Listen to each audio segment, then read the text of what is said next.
Hey, hi everybody. Bill MacPhee here with your recovery blog today.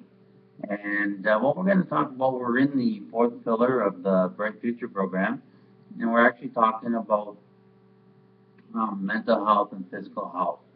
And the reason that pillar four is both mental health and physical health is basically the reason because without mental health, we don't have health at all, and that includes physical health.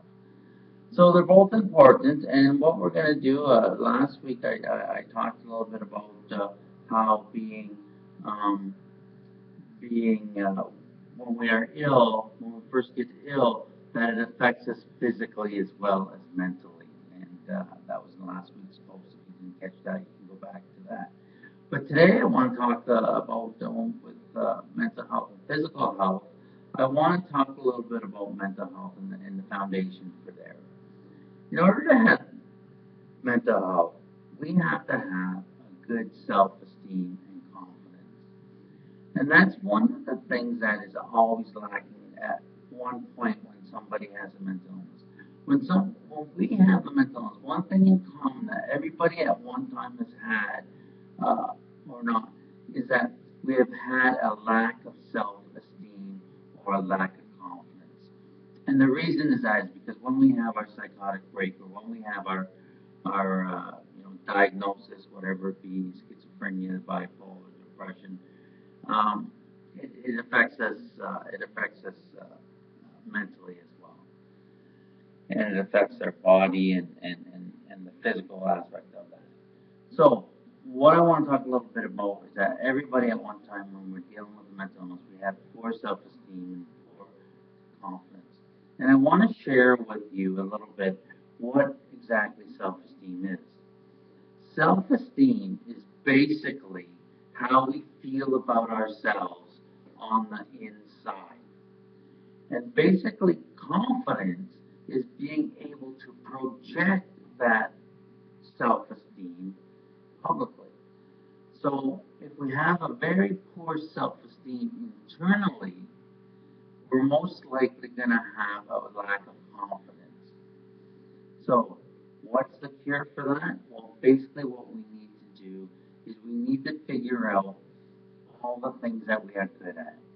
Every one of you out there, everybody who is watching this or listening to this, has a special gift or talent or purpose that they do better than anybody else.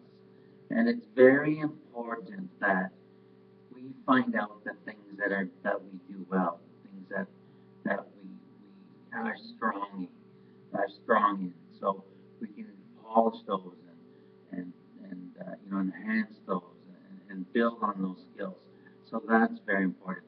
I want to give you an example of what a lack of self-esteem is like in my own life.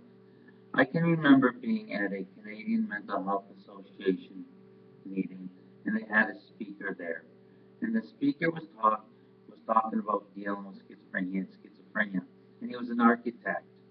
And one of the questions came from the audience, and he said, "Did you know that you would beat this illness?" And I was in the audience, and this person said, "Yes, I knew I would beat this illness because I was too smart for it."